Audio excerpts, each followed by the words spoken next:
Hello, I'm Nan Simonson, and I'm in Southern California, a place called Riverside, about 60 miles east of Los Angeles. And it is a blustery day. It's raining, and that's kind of unusual for Southern California.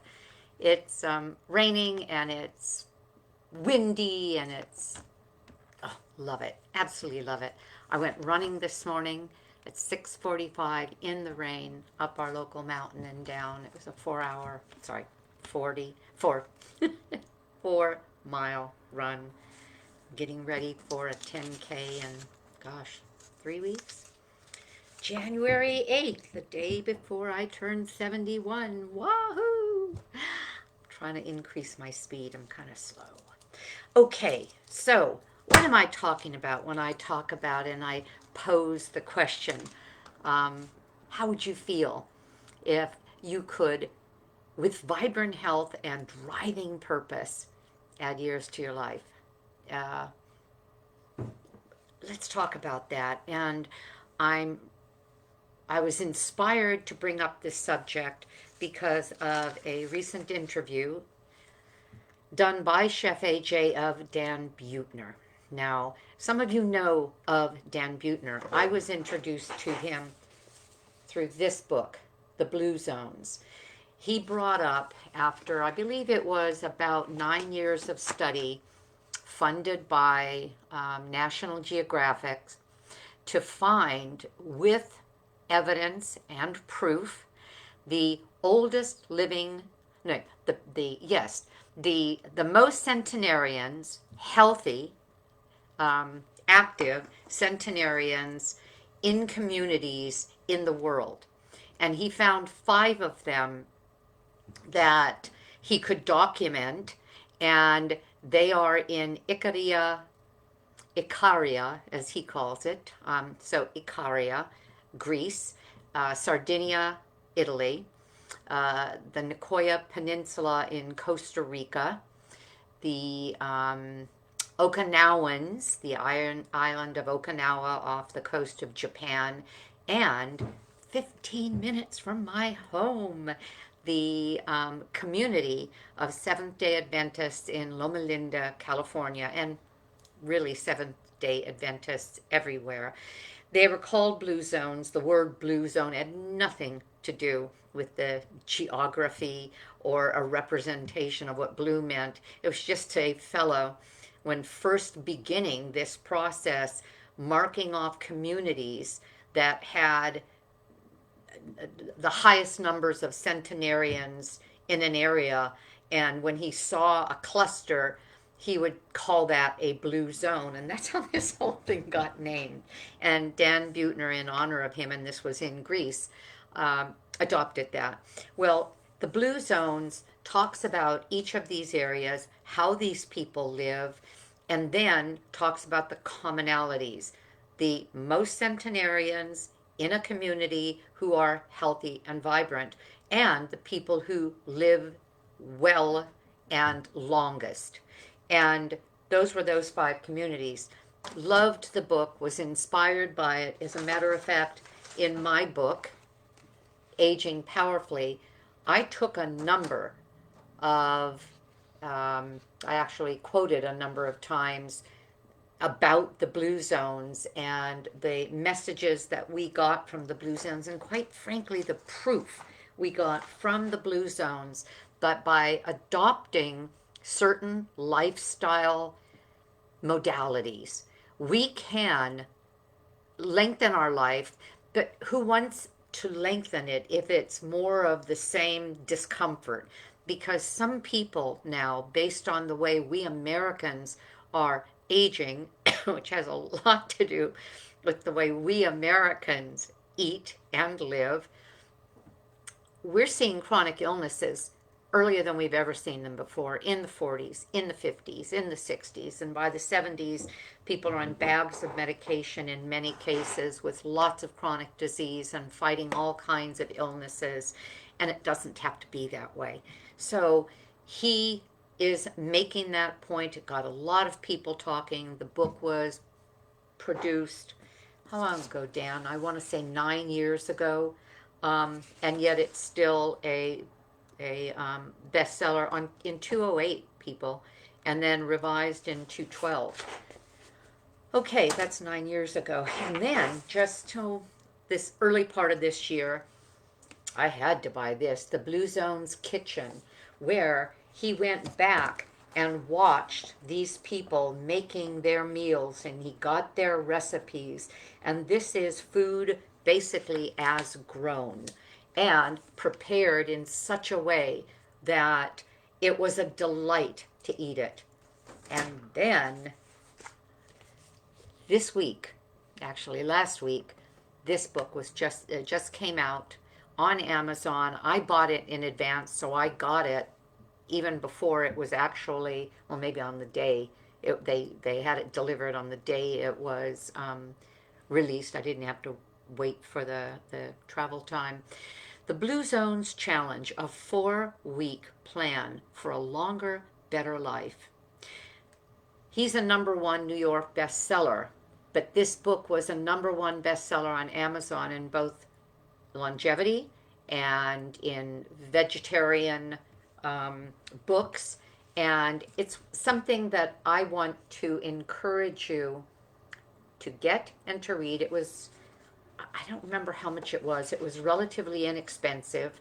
But what he is doing, and this is his premise, and you may want to listen to his interview with Chef AJ. Just Google Chef AJ, Dan Buettner, and the interview was just a few days ago.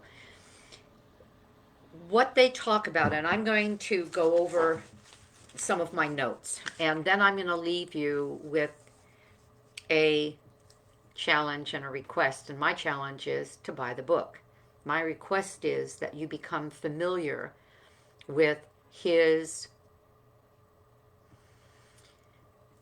view based on evidence of the power we have to amend our lives, and not in a sacrificial way. Some people think, and I'll tell you what I mean, because there are 9 things he recommends in the Blue Zones book and 9 things he recommends here. There's one of them I don't agree with at all, but of course I'm not the expert, but I still don't agree with it. And that is, one of them is to drink 1 to 2 glasses of wine every day. That's not necessary. As a matter of fact, the World Health Organization says that there is no minimum safe level of wine for women to drink to prevent breast cancer. There's no minimum. In other words, not wine, but alcohol. Don't drink. Um, I'm not saying don't drink. I drink very little, and I'm just fine with that. But we don't need the alcohol to be healthy. We can eat the grapes, because where does resveratrol come from? And resveratrol is a antioxidant. It comes from the seeds, skins, and the stems of the grapes. Well, just eat some grapes. So I don't agree with that, and I'm going to say that right up front. But the other 8, and the value of having resveratrol, not in a pill, but in food, it can't be refuted. They're seeing these commonalities. You know what else happened? Okinawa was the place where they found, by far, the most centenarian women and the longest living women in the world, clusters of the longest living women in the world. And he talks about how they live. One of their staples is purple sweet potato. What is their favorite meat? Well, if they eat meat, and this is the point, all the Blue Zones are primarily whole food plant-based. Dan Buettner was not. When he began this study, he is, as he says, 99.95% whole food plant-based, because he has seen the evidence. The other thing that he talked about with Chef AJ in this interview was that if we love the food that we're eating, and this is what they do in the Blue Zones, and that was what was specific or special about the book, the recipe book. If you take simple ingredients, simple foods, and you make them well, You fall in love with them. It doesn't matter if there's cow in it or chicken in it or pig in it or goat in it or turkey in it or any animal product. What evidence has shown, and the World Health Organization agrees with this as well, and if you've read Aging Powerfully, I give you a list of 10 other international organizations that confirm that the healthiest food, the healthiest diet for us and the planet, and there's no us if there isn't the planet, is a whole food, plant based, or plant predominant diet. And if we loved what we were eating, loved it, we don't miss a thing. There isn't a sacrifice here. The problem is, as you will hear him say in the interview, and as I'm going to explain, we've been hijacked. So let me begin with my notes, and I'm going to try not to be lengthy with this. Um, the okay, the whole point of the Blue Zone Challenge is to teach us a way to eat to 100, or to live, sorry, back up, Nan. The point of the Blue Zone Challenge was to, in this very succinct, narrow little book, to help teach us a way to live to be 100. The thing to do is to maximize the age capacity of our body using the control we have.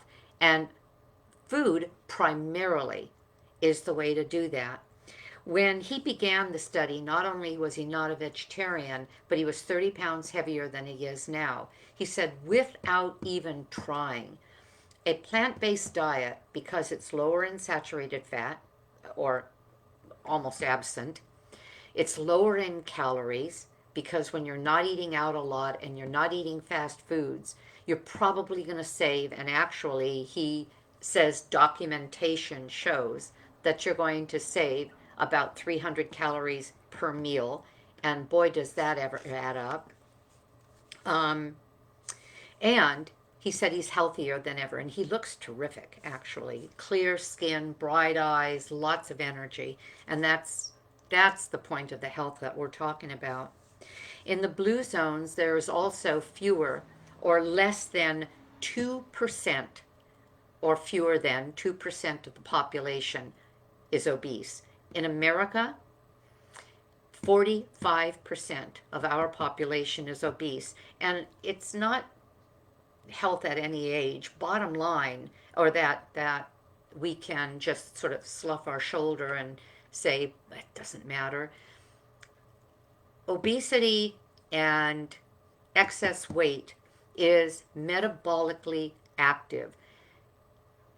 Inflammatory cytokines are produced by fat cells that affect our entire body in an inflammatory way. So populations and health of those populations can be measured by and seen a reduction through the reduction of the amount of obesity. In the 1980s, 15% of our population was obese. Now 45%, and obesity and overweight combined, 70% of our population. That's really scary because it's going down in ages and capturing even some of the youngest people in our society and making them sick. We're seeing type 2 diabetes in children. So what we're talking about here isn't something that can be sloughed off or seen as, oh, hyperbole. It's not at all. It's life or death. All right. Our environment and the foods in our environment are engineered to give us a maximum bliss point. And they are. The food environment is toxic in that we are given foods that cause us, because they are highly processed with things that are not real foods, they not only make us want more, but they feed us more poorly. So our body, looking for nutrition, craves more food.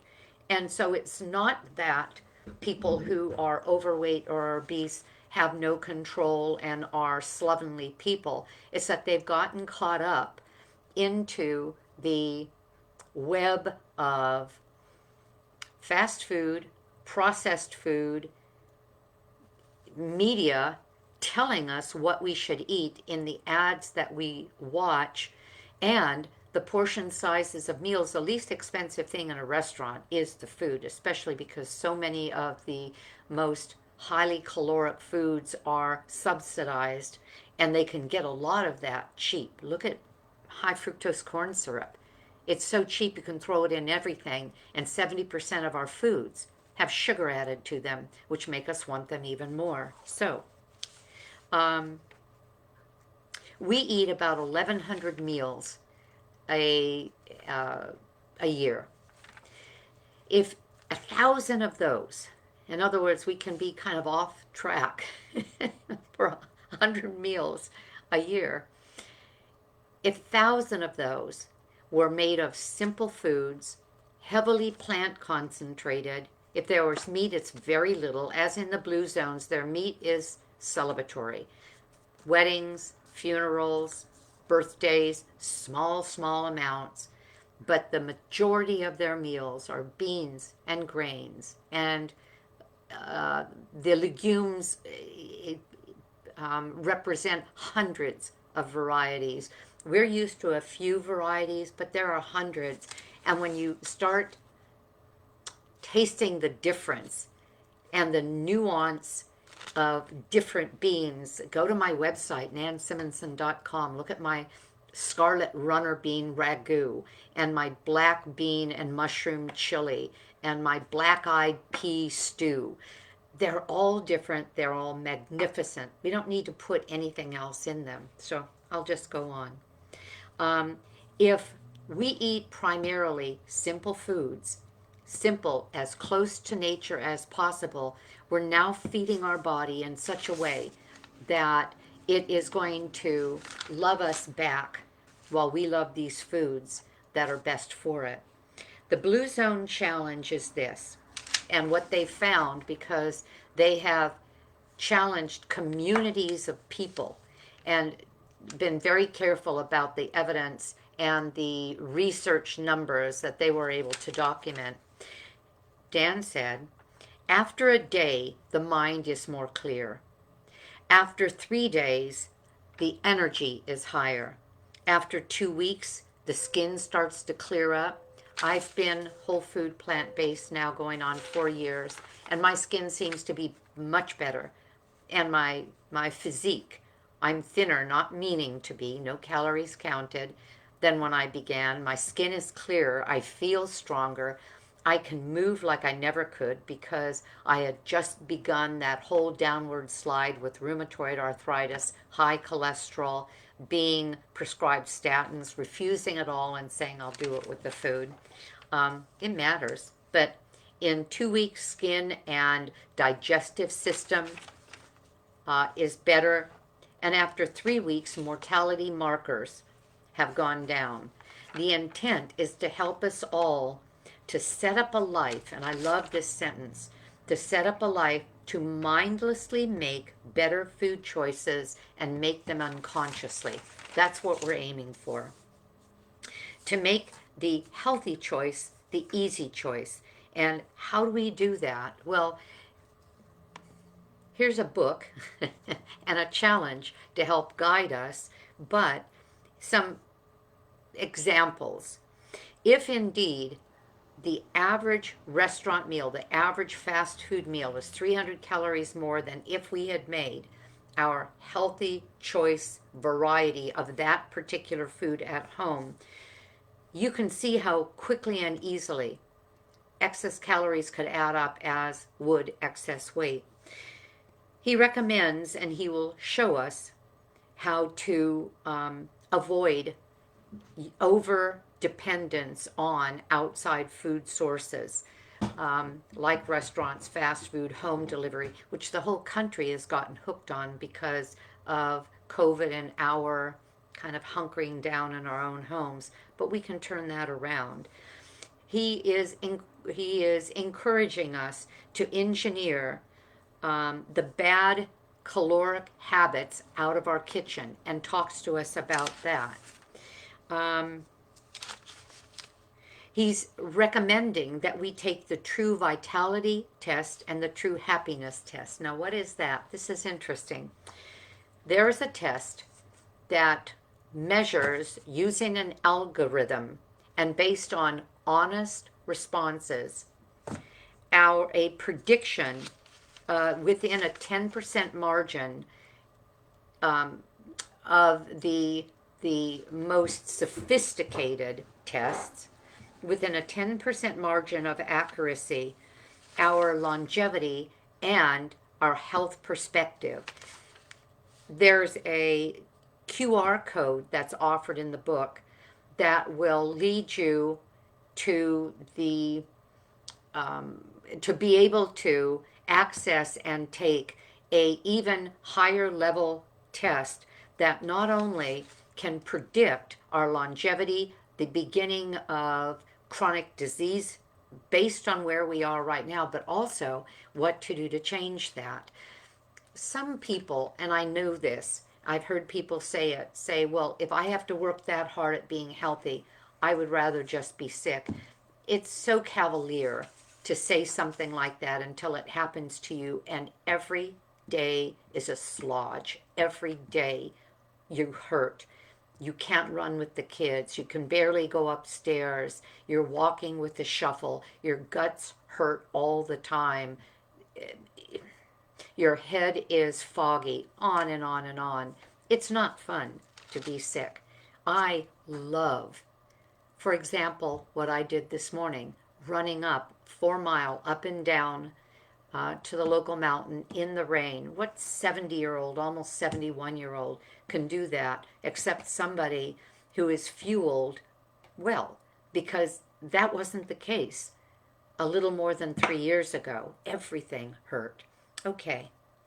I also want to teach you a word that he's going to teach you in his book, and it's Ikigai. That's a Japanese word for reason to get out of bed.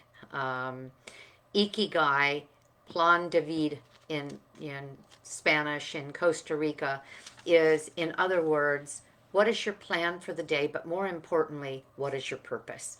Without purpose, without caring about all of this, because we have something to do, somewhere to go, something exciting, it's not nearly as easy to be willing to go through a transitional phase. And that's what happens when we make changes. And yes, it does require changes to change what has become habitual. And in America, the worst things have become highly habitual and highly accessible, and unfortunately have hijacked us in ways that to break those habits are a little uncomfortable. I have Ikigai. I every day wake up thinking, how can I inspire people, having seen both sides? As a matter of fact, in my book, there's part memoir. I came from some pretty dark places, some things that I never thought I would tell anybody, that are there for anyone to read. And in spite of these challenges, not only overcame them, but am looking at, and again, none of us can predict. We can do everything right and things can still go wrong.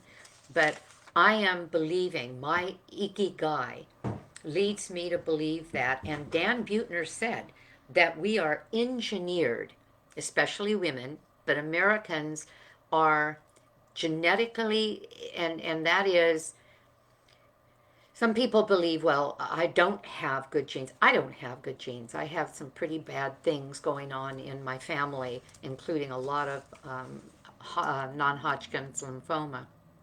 But that's not what we're talking about. We are capable, I'll put it that way, in America to go to 94. Some of us will go beyond that. At 70, I want to say I've got 20 to 30 years left of life. What can I do? Who can I talk to? Who can I nudge and annoy? to believe me that you have that kind of power to put yourself in a position where you can do physically just about anything that you want to because you feel so good. You sleep well at night. You digest well. You see better. My eyes are better now than when I began. I even inspired the ophthalmologist to go plant-based because she said, I'm amazed that your eyes have gotten better the last 3 years that I've seen you. Well, it's the food. Why? Because the food is real, full of antioxidants, full of phytonutrients, full of phytochemicals. Where did chemicals come from? A lot of them come from food. And when you eat it, it works far better than any pill that basically either hides the cause of what it's trying to, I'll say, treat, or makes everything else worse but that one thing. And our body works like a symphony. It needs real food with a lot of different elements, a lot that aren't even recognizable or documented, but still affect us. Our body needs that. So my goal, my Ikigai, and will be until I am no longer here, is to, with every breath, help people understand that you do have power. That's why when I saw this book, I thought, you know what? That's what I'm going to talk about today, or at the next Facebook Live. He talks about how we can, if we can't put our finger on sense of purpose, especially if we're struggling in a lot of things during this rather challenging time with COVID and not sure about, in some cases, finances, what's happening with the kids at school, what's happening with food, what's happening with the and travel. There's a lot of uncertainty. And so some people think I don't even have time to think about or talk about my purpose in life. I don't have control over it. But he teaches you what to do to come up with the things that you can control, that you can allow to influence you to want to hang in as long as you possibly can, because the ride could be so much fun. That's how I think of it. All right. So what about this Blue Zone Challenge? He is, as I said, using this challenge to set people up in a way that it becomes second nature to take really good care of yourself, to set you up for the long run in such a way that you are nudged toward the healthy choice. And so he, in this 4-week challenge, will take us wherever we are. I am whole food plant-based. I don't cheat. I'm not interested in the things that I have learned are not only not good for my body, but not good for the planet. And regardless of what somebody's beliefs are as it relates to where our climate is now, doesn't matter what you believe. The science says that we are in trouble, and the science says that we can all make a difference. And one of the best ways to make a difference is to eat more plants, fewer animals, so that we can stop all of this, I'll call it manufacturing of these beautiful beings into food that isn't even good for us. A little bit here and there, whatever. But all the time, morning, lunch, and dinner, no, it's just not. Okay, I'm going to leave it at that. I will say, though, that the Adventist Health Study that began in 2002 and is still going showed that after all of the parameters were examined, and they looked at the results after 10 years, they're looking at them on a regular basis, and it's not changed. As it relates to longevity and vibrant health, let's put those two together. Omnivores, the lowest. Lacto-ovo vegetarians, where unfortunately you're still eating egg, your cholesterol, you're still drinking milk, all the hormones of those poor cows that are kept pregnant all the time in breast milk from the cow that's meant to raise a 500-pound animal, not a 100, 150, 200-pound human being. And creates growth of cells. Well, that's fine when you're a kid. You don't want cells growing when you're an adult, not cells that can then replicate and cause all kinds of tumors. And that is where those two have come into dairy and egg on the vegetarian diet, have still come into under scrutiny in terms of life limiting. Then the pescatarians, and the pescatarians are vegetarians who only eat fish. That would be fine if our oceans weren't being torn to pieces, full of plastic, full of mercury and dioxins, and the fish was poisoned. That would be fine, but we don't have that much of a luxury anymore.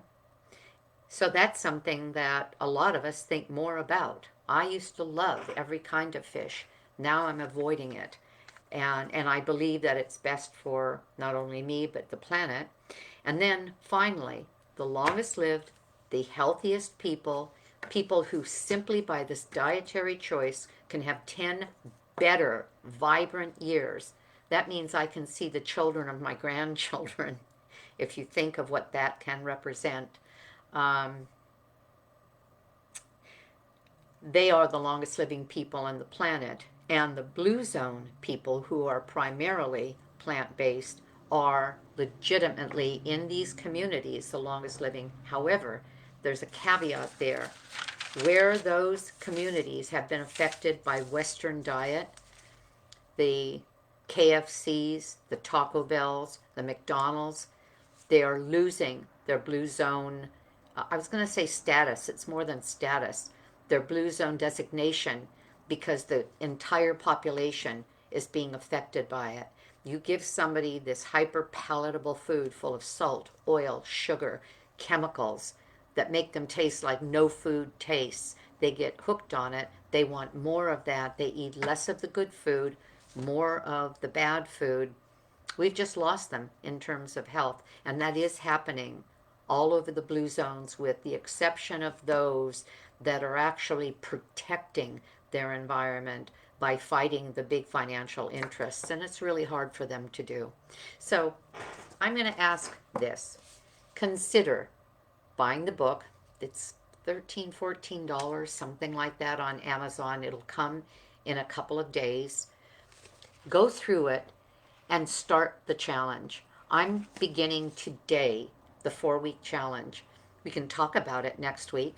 I will talk about my own experience and anything that I learned from it or amended based on what I'm doing, or any insights that I have. What could it hurt to take 4 weeks to enrich and enhance your physiology and your body, and give yourself a chance to try something that might be, oh gosh, something that you look back at and say that was the best decision I ever made, or at least adds more of the healthiest food on the planet, whole food, plant-based, stay away from the processed. And those foods again are fruits, well, greens, all vegetables, starchy vegetables, as well as the greens, legumes, that's all beans, grains, all whole grains, close to nature as possible. That's why I eat oat groats, cooked oat groats, rather than still cut oats, which are next in the line of processed, rather than rolled, which is next in the line of processed, and rather than instant, which is next in the line of processed. Doesn't mean don't eat them if that's your choice instead of a muffin, but the closer to nature that you can get, the happier your microbiome, the happier your body is. Fruits and seeds and nuts. Grains, legumes, greens, vegetables, tubers, seeds, nuts. It's a fabulous cornucopia of foods and flavors. Well, you can let me know what you think. I'd love you to try this. Why not?